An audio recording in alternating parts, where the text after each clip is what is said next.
Hello everyone, welcome to Meera's kitchen. આ વિડીયોમાં હું તમને એકદમ સોફ્ટ એવી બટર નાનની રેસીપી શેર કરીશ. આપણે રેસ્ટોરન્ટ સ્ટાઇલ જ બનાવીશું. તો ચલો જોઈ લઈએ રેસીપી.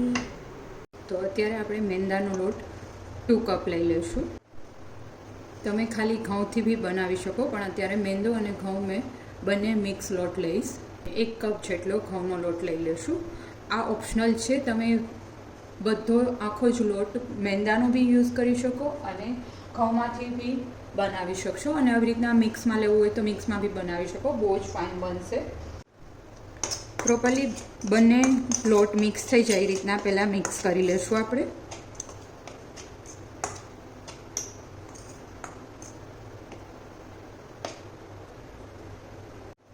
હવે વચ્ચે આવી રીતના સ્પેસ કરી અને એમાં આપણે પહેલાં તો શુગર 1/2 ટીસ્પૂન જેટલી.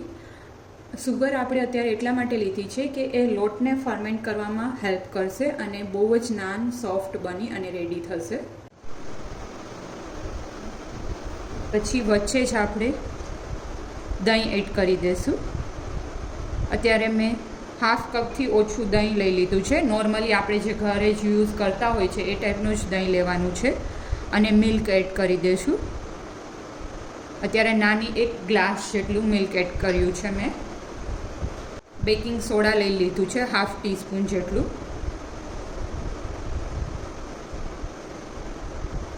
1 ટીસ્પૂન જેટલું બેકિંગ પાવડર લઈ લીધું છે. બેકિંગ પાવડર ના હોય તો તમે ઈનો બી એડ કરી શકો. અને પ્રોપરલી આવી રીતના વચ્ચે આપણે મિક્સઅપ કરી લઈશું, જેથી કરીને શુગર છે એ મેલ્ટ થઈ જાય.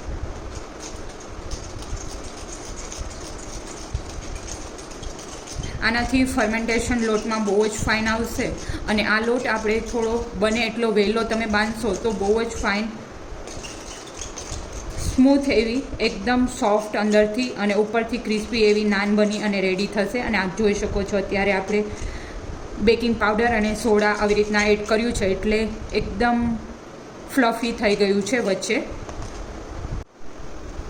હવે આપણે હેન્ડથી પ્રોપરલી બધો લોટ મિક્સઅપ કરી દેવાનો છે. અને આ લોટ છે એ આપણે રોટલીનો જેવી રીતના બાંધીએ છીએ એ રીતનો જ આપણે બાંધવાનો રહેશે. બહુ કડક નથી બાંધવાનો. બહુ વધારે કડક બાંધશો લોટ તો નાન છે એ સોફ્ટ નહીં બને. સોલ્ટ એડ કરવાનું એઝ પર ધ ટેસ્ટ. એ વિડીયો સ્કીપ થઈ ગયો હતો. તમે આ લોટ દૂધથી બી બાંધી શકો, પણ મેં અત્યારે થોડું જ દૂધ એડ કર્યું છે. પછી આપણે પાણી એડ કરતા જશું અને જરૂર લાગશે એ પ્રમાણે પાણીને એડ કરી અને લોટ બાંધી લેવાનો છે.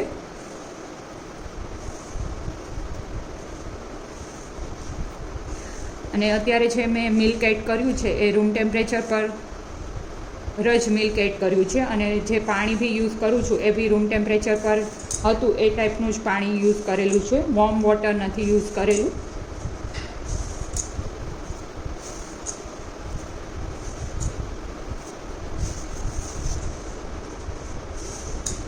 એકદમ સોફ્ટ ડો બની અને રેડી થશે ત્યાં સુધી આવી રીતના પ્રોપરલી મસળી લેવાનો છે લોટને. હવે તમને પ્લેટફોર્મ પર ફાવે તો પ્લેટફોર્મ પર અથવા તો કોઈ બી ફ્લેટ સરફેસ ઉપર આવી રીતના લોટને મસળવાનો છે. આવી રીતના મસળતા જ રહેવાનું છે જ્યાં સુધી એકદમ સોફ્ટ ડોમાં કન્સિસ્ટન્સી આવી જાય ત્યાં સુધી. રીતના સ્ટ્રેચ કરી અને ફોલ્ડ કરી દેવાનું. સ્ટ્રેચ કરી અને ફોલ્ડ જ્યાં સુધી સોફ્ટનેસ ડોમાં ના આવે ત્યાં સુધી આ પ્રોસેસ રિપીટ કરવાની છે. તો અત્યારે એકદમ સોફ્ટ ડો રેડી થઈ ગયો છે. હવે આને આવી રીતના અંદરની સાઈડ ફોલ્ડ કરી અને આપ જોઈ શકો છો એકદમ ફ્લેટ સરફેસ થઈ ગઈ છે. સ્મૂથ એકદમ લોટ થઈ ગયો છે રેડી. હવે એક બાઉલ લઈશું અને એમાં આવી રીતના લોટને રાખી દઈશું. ઉપરથી થોડું તેલ એડ કરી દઈશું જેથી કરીને લોટ છે એ ડ્રાય ના પડે.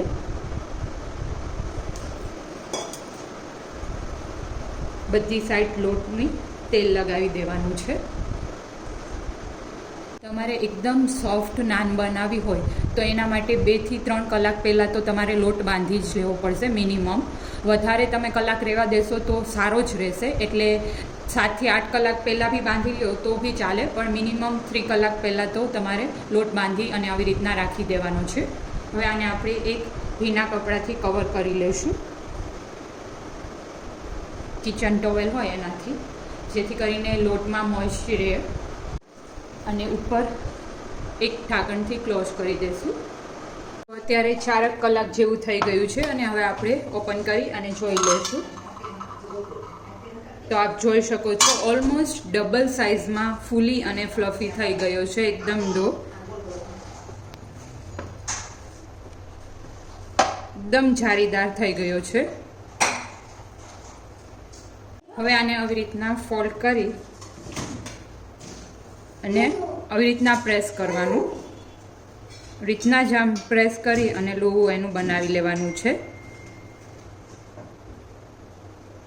આવી રીતના કરશો એટલે એકદમ નાન ફૂલશે. જેવડી સાઇઝની બનાવી હોય એ સાઇઝનું આવી રીતના પ્રેસ કરી અને લોહું બનાવી લેવાનું છે. વેલણથી આવી રીતના મીડિયમ થીક વણી લેવાની છે. તમારે લોટની જરૂર પડે તો તમે એડ કરી શકો, પણ અત્યારે મને નથી જોઈતો એટલા માટે હું એમ જ વણી લઈશ.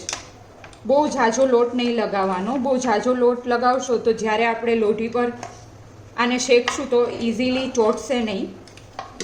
એટલે લોટ લગાવો તો બી ઓછો જ લગાવવાનો રહેશે.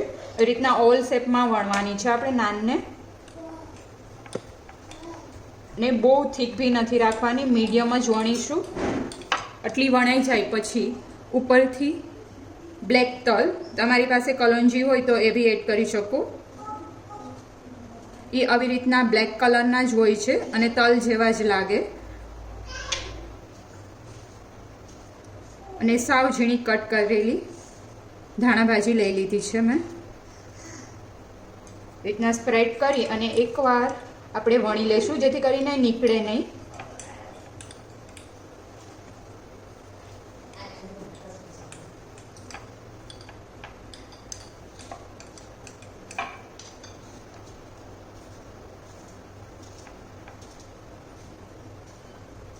તો આપ જોઈ શકો છો આટલી થીક મેં રાખી છે. બહુ જાડી એકદમ નથી રાખવાની, મીડિયમ થીક જ રાખવાની છે, આપણે પરાઠા કરતા હોય એ રીતના.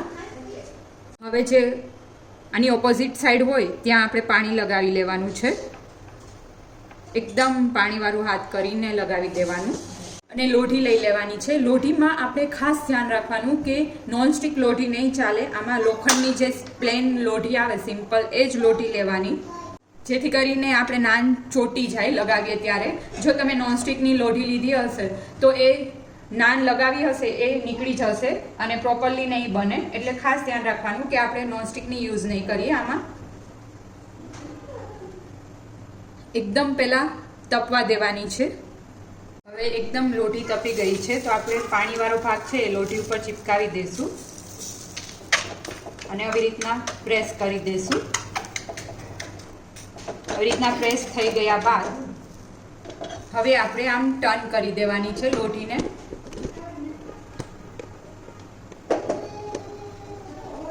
આવી રીતના સાઈડમાંથી ફૂલાવી લેવાની છે.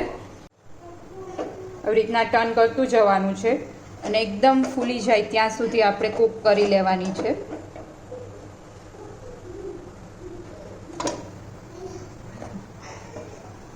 બધી સાઈડથી આવી રીતના રાખવાની જેથી કરીને બધી સાઈડ સરખી રીતના ફૂલી જાય. અને આવી રીતના તમે પરફેક્ટ રીતે ડો બનાવશો એટલે પરફેક્ટ જ થશે. એકદમ રેસ્ટોરન્ટ સ્ટાઇલ ફૂલી અને જારીદાર બનશે. આ જોઈ શકો છો અત્યારે જ ફૂલવા માંડી છે.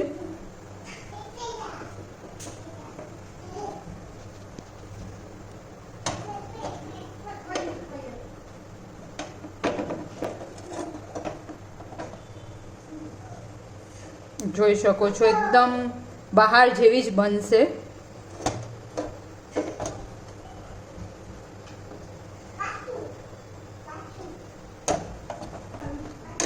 આપ જોઈ શકો છો બહુ જ ફૂલી અને ફાઇન બની ગઈ છે. ઉપરથી આપણે બટર લગાવી દેવાનું છે. બહુ જ ફાઇન બની અને રેડી થશે. આવી રીતના તમે ટ્રાય કરશો તો. હવે તાવીથાના હેલ્પથી આપણે રિમૂવ કરી લેવાની. તો આપ જોઈ શકો છો એકદમ ફાઇન અને સોફ્ટ એવી નાન બની અને રેડી છે. તો આપ બી આ રેસીપી ટ્રાય કરજો અને કમેન્ટ કરી અને જણાવજો તમને મારી રેસીપી કેવી લાગી. Thank you for watching my video.